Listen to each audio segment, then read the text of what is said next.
What do you think of Christmas Story? Do you think it's played too much? That's interesting because I do love the Christmas. I genuinely love it. I don't think it's played too much. Okay. Because I think such a cult classic for a good reason. Like it's like that's a good justification. Goofy enough for like, you know, it's just I don't know. And there's so many good scenes too, where like the tongue on the pole scene is funny. The dogs eating the turkey is hilarious. The Bumpuses, and when he gets the bunny suit. It is one of those movies where when you watch it, like when every scene starts, you're like, oh, this scene's like iconic. Yeah. And then the next one goes, I was like, oh, I know. Like there's literally so many merchandise, and you know a quote from every scene. Yeah.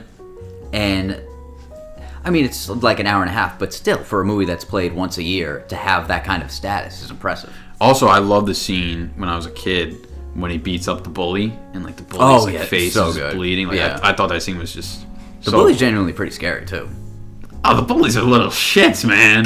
No, the one kid, like the main bully, the red with the freckles. He looks like he'd like pull a knife on you. But the little kid he's also 5 years older than all of them. And the little kid that's like just kind of like there, echoing him is I can't stand him. Yeah, he's a little rat, yeah. Oh, and then there's a scene where he puts the soap in the he gets the soap in the mouth, wipes the mouth out, and then when he that cool scene where he like he's imagining that he has the gun and he's like shooting bandits. Oh yeah. And the daydreams work so well because they're just these little short fun things. And I appreciate like a lot of work went into just those little things. You could have cut them, but they put a lot of work into them, which I always appreciate when like people go out of their way to do something they really didn't have to do, because the little things add up. And like it's not like you have to. It's only iconic because the public gave it that status. Like I only watched it for the first time not that many years ago. Oh, okay, interesting. And I loved everything about it. Like every scene was like, and like it's definitely like not really like it's a weird movie, and I thought it was like a weird movie, but I see the appeal and I see why people would play it that often. Yeah. And like you know, there's the scene where he actually gets the gun and he's like so happy. Yeah. And like that scene, like. And what everybody told him would happen immediately happens. That's hilarious. But like the dad, when the dad gives it to him, like. It's just such like a good moment. It is so sweet because the dad's such a grumpy guy, and the whole movie he spends like you can tell he's a little afraid of his father, which a lot of kids are kind of just a little afraid of their father, and it's especially when his glasses break after he has the fight with the bully, and he comes home and he's so afraid, and the mom says like, "Oh, Ralphie broke his glasses. It's okay, and the dad's just like, "Okay, whatever," and it's just that sweet little moment, and then the narrator says like, "Oh, me and my mom had like a special thing from that day on." And there's all like these very real family dynamics, especially then like the relationship between him and the little brother is very believable. Yeah. How he's just like has to drag him along, but he cares about him and comes to his defense. Another iconic scene, just a little sidebar, is when the little brother's wearing all those coats and he can't move and he just falls over. That was good. It is fun. I do love there's just a shot of him moving around in the snow when he just can't get up like a worm. Yeah. That was good. I also love the when he goes to see the mall Santa. It's like up on a big thing. Oh, and there's the slide where they're like, all right, get out of here. Yeah. And because there are all these extreme close-ups of like the elves' faces and then Santa's face. And you can tell, they make it very real how overwhelmed he is and how he just, as a loss for words, he forgets what he was about to say. Which I remember like waiting to sit on Santa's lap. You're like, I'm going to say this. And then when you get up there, it takes a while for it to come out. Yeah. And then Santa says the same thing, shoot your eye out. And then you feel that demoralization, how as a kid you're like, oh well, this person will know, and then even that person doesn't know. Yes It's very deep. It is very deep. It is very deep. I gotta watch the new one. I don't think it's gonna I heard good things actually. Really? Yeah. Okay. I heard it's actually like a solid sequel. I do feel a little more comfortable that he agreed to come back in it. That he wasn't like so against the idea. Usually actors are like and so against their like basically career defining role. And he's an elf, right? Yeah. Cunhead. Yes, he's the one he tells it to. Sorry, you're gonna have to bleep that out. We may have to bleep that out.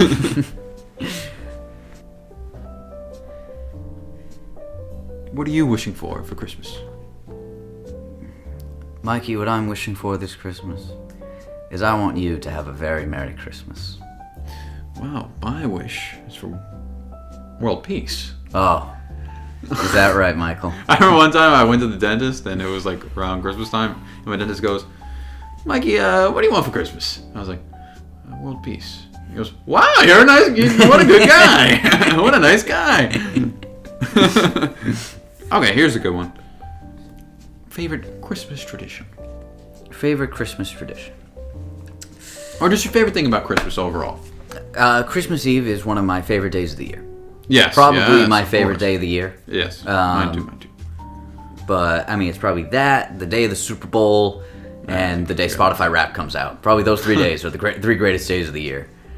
I think Christmas Eve is far better than Christmas Day. Christmas Eve is far better. Christmas Day has like a funeral-like atmosphere because everybody can tell it's winding down. I'm so sad at Christmas Day. Because you get up, you open the presents. About halfway through the meal, you're like, oh, the magic's wearing off. Yeah. And you can start to feel it. And it's like 2 p.m. and I take my decorations down in my room the night of Christmas Day. Oh, because that's so depressing. I'm just already, I don't know. I also just don't want to see them on the 26th. Yeah, there's something about that. I understand that. I can deal with the tree, it's this big thing, but I can't put ornaments back in the box though. I just can't. There's something about that is so sad to me. Yeah, that really my parents and brother have always done it. Yeah. But no, Christmas Eve is amazing. It's our biggest gathering. It's much bigger than Christmas Day for us. Same. And we get a little lobster ravioli, some calamari. Ooh, little seafood. That's right. And we don't do the 7 fishes, as a lot of Italian families do. Or did. More so did back in the day. Never. But no, and for a tradition, I always get a few of they're my third cousins, fourth cousins, whatever. No, third cousins. There are 4 cousins who I always get kind of joke gifts to. Okay, yeah. One year I got them fanny packs. I got them all like creepy paintings of like clowns from the 50s one year. Okay. Last year I got them all Cool in the Gang 45s. Oh, my favorite one, I got them undies for 2. And it's underwear with 4 leg holes in them. What the fuck? It was made for 2 people to fit in the same pair of underwear. I remember one year me and my cousins we'll do like a Secret Santa sometimes, but one year we did, I think it was like maybe 2 years ago or something, we did a grab bag. So just like my mom got like just stupid little gifts, and everyone were just picking like the garbage bag and like just pull out and see what they get. One of them was a Bob Ross chia pet. Oh, for the afro. Look at that. I wanted that. Is that what you got? Oh, you didn't get that. What did you get? Fucking megaphone. Oh, that's a horrible gift. One was a megaphone. You get to be obnoxious? I got a megaphone one year, and then the next year we did it again, and I got a Mickey Mouse waffle maker. Ooh, I had one of those growing up. I like those. I love a waffle maker. Yes. We gotta get one here, actually. I should get one of those. Yeah, and for Christmas Eve is our big party again. I think I said that, but whatever. We make chicken parm. Okay. We don't normally make chicken parm actually like throughout the year at all. So it's kind of like a nice little treat that we make it. Mm-hmm. But I'm thinking of doing vodka chicken parm this year. Ooh, vodka sauce. I like that. I like that a lot. Yeah. That might be saucy. What's the best Christmas gift you've ever received, you think? I think it has to be, even though like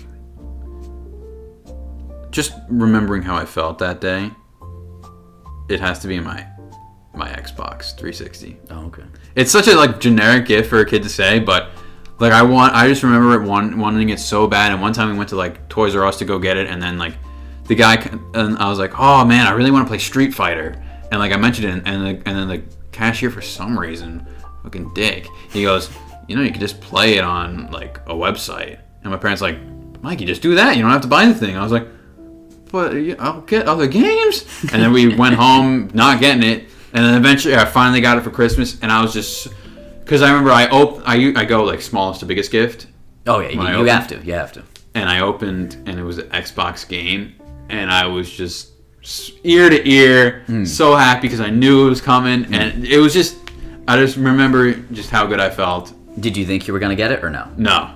Okay, I think that's a big part of it. Is even if it's like the thing you asked for the most and wanted the most. Yeah. If you don't think you're gonna get it and you do, like, it's that Christmas joy comes. Yeah, it was just so amazing, and My favorite part about, like, one of my favorite things about Christmas was when I open my gifts and then I just get to play with them right after.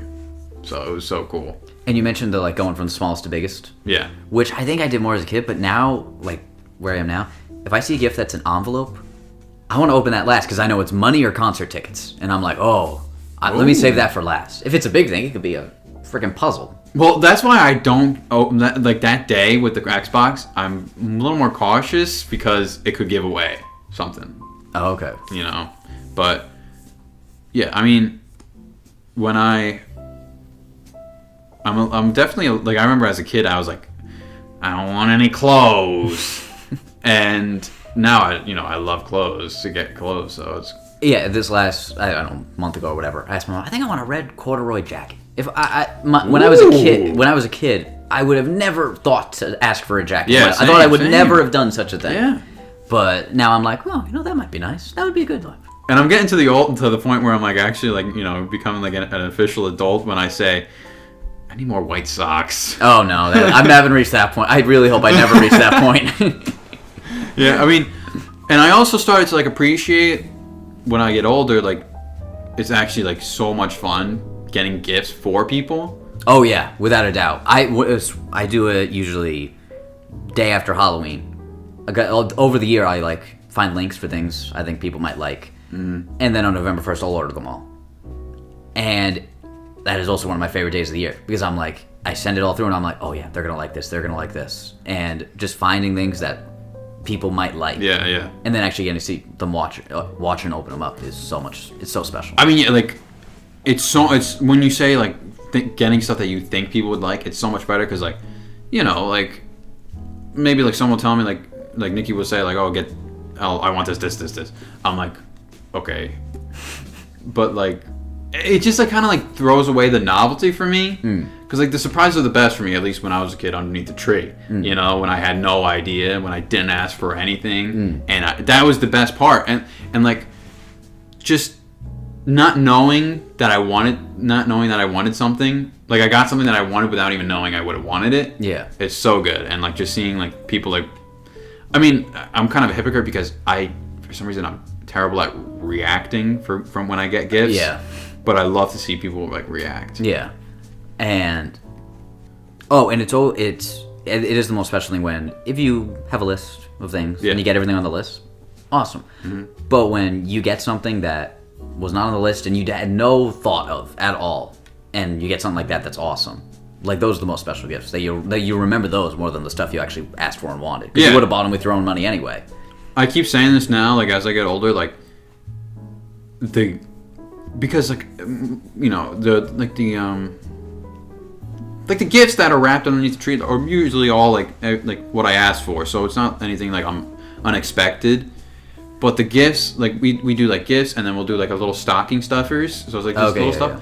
Those are the best parts because it's just whatever my mom finds on the shelves. Like when you go shopping and you get into the cash register and there's just like little trinkets on the side. Yeah, as you're like in the aisles that she just gets whatever. And like those are the best because like those are probably the things that I use the most, and it's like so weird. So like it'll be like deodorant or like just good smelling soap or something, or just like M&Ms, just like something funny, like a little gag gift, and it's just the best. Yeah.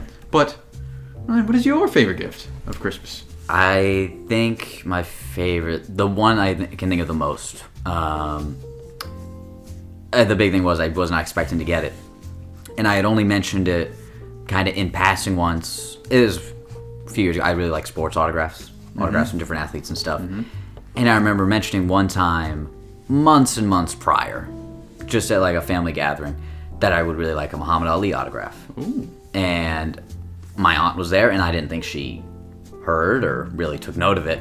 And then I opened one up. It was autographed by him and Joe Frazier on the same picture that day, and that was probably my favorite gift I'd ever gotten. Wow. Yeah, that was very special.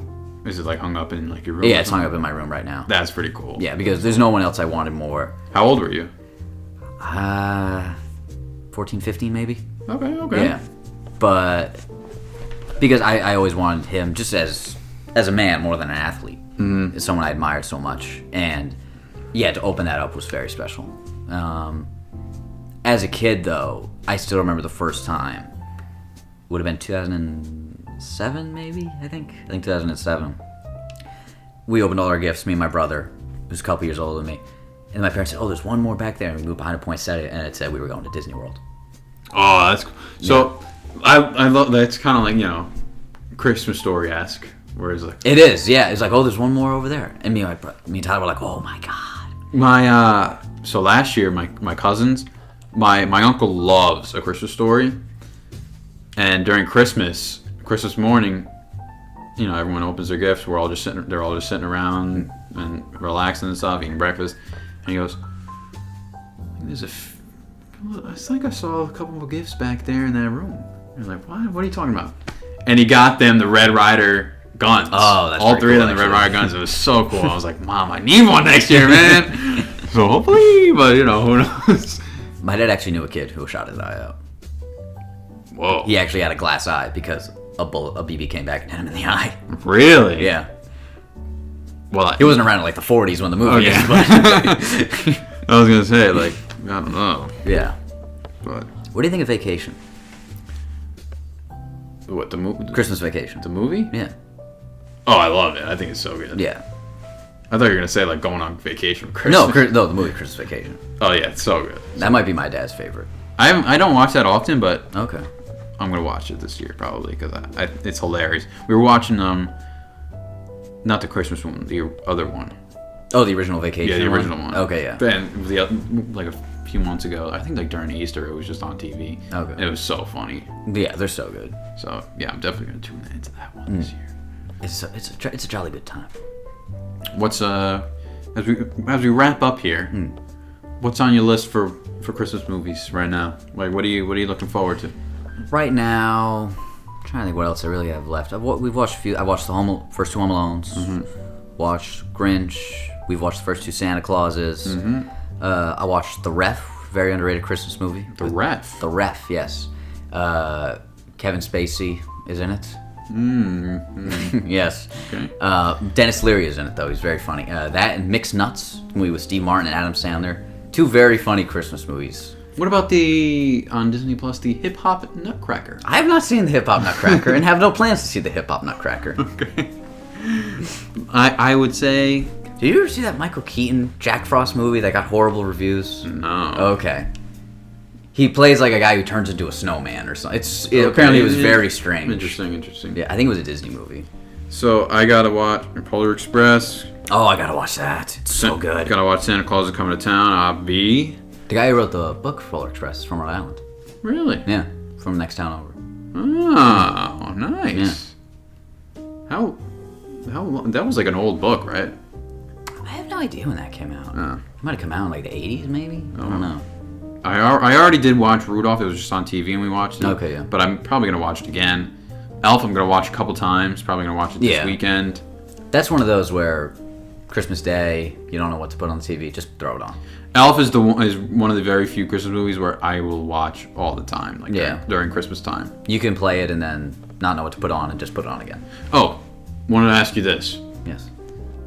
Nightmare Before Christmas movie or not? It's a Halloween movie. Yeah. I can't watch Thank you. I cannot watch that movie around Christmas time. There's so little Christmas in it. Yeah. There's the What's This sequence, which is fun.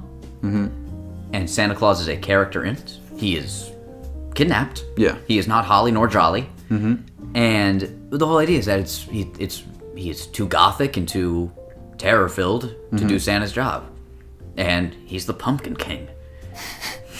I think like it's good to. So I would say watch it on October 31st on literal Halloween. That is, yeah. Because like the little like bits of it is just a good way to nice tease. Close off Halloween and open up November and December the holiday season. So similar to that, a movie directed by the same director as A Christmas Story directed a horror movie called Black Christmas, which is a Christmas themed horror slasher movie. It takes place in a sorority house. They've remade it a couple times. It came out in the 70s, and it's a very scary horror movie, but it takes place around Christmas time, and it gets you a little bit in the spirit, but also gives you some spooks. So it's a good October 31st, November 1st kind of movie. Well, that's why I love Christmas Carol so much, because it's a Christmas movie, but it's just so like. What's your favorite version? The Jim Carrey one. I haven't seen it. I think I have not seen it since I saw it in theaters. Really? Yeah. Which one do you watch? I will watch the Mickey Mouse Christmas Carol. You told me that one. I'll watch they made one in the 80s with George C. Scott, which is like direct adaptation of the book.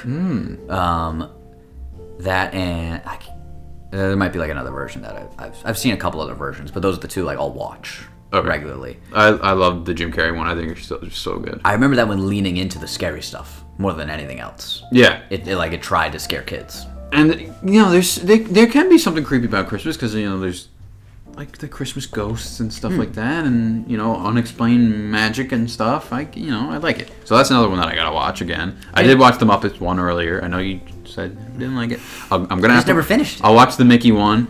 Yeah. Again, very like 25 minutes. The Mickey one. Okay.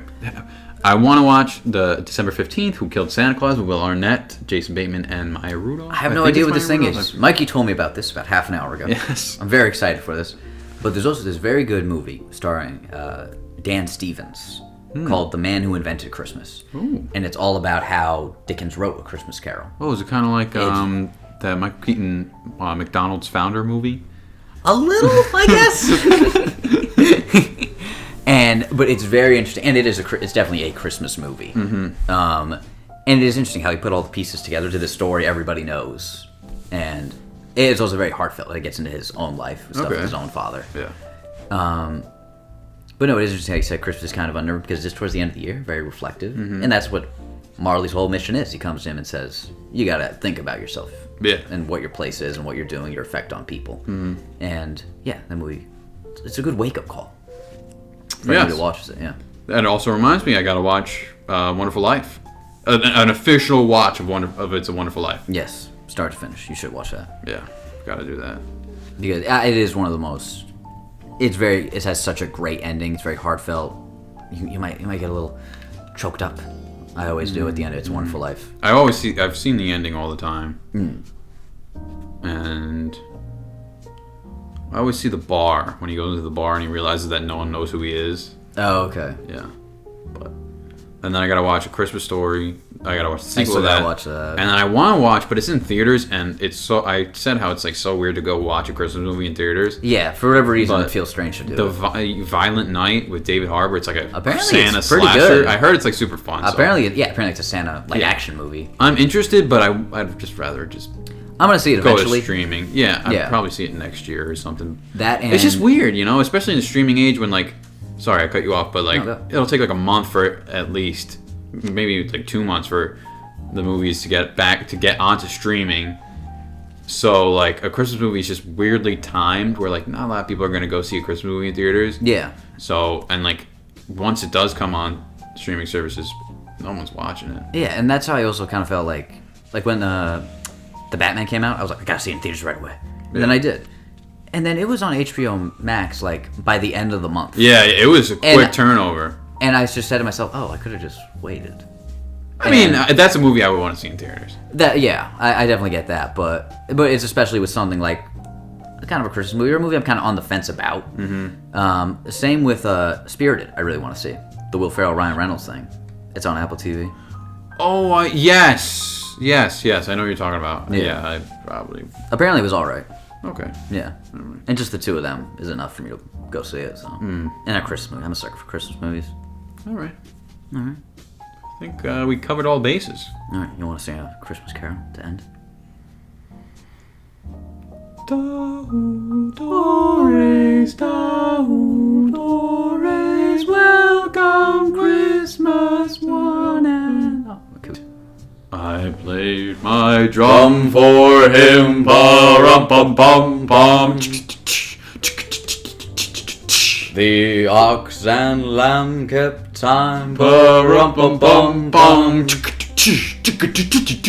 I played my best for him, pa-rum-pum-pum-pum. You remember that in The Office? The Christmas episode? They were doing the Christmas karaoke and what's her name? Angela was singing it, and Dwight was just going. That's another. Hold on, just one note. Streaming services should do a thing where they have like playlists of like Christmas episodes of shows, or like things. Like I know like there's it's a big thing with Friends and like Thanksgiving episodes. They should just have like a whole like playlist of like just Thanksgiving episodes for Friends when it's Thanksgiving. Same thing with like every Christmas episode of the show. There's like 5 or 6 Office Christmas episodes. Yeah, They easily could, just so it's easier to be like, oh, there it is. Suggestion, $1 million idea. Hit me up. $1 million. $1 million. All right. Peace. We can't end it like that. Oh, I didn't want to end it. I hope everyone has a holly jolly Christmas and they get everything they want under the tree. Yes. For everyone here at Brinx, Truck and Hearse, thanks you for listening. And we wish you all a very Merry Christmas and a Happy Holidays. And a Happy New Year. And a Heidi ho ho ho. Ho ho ho.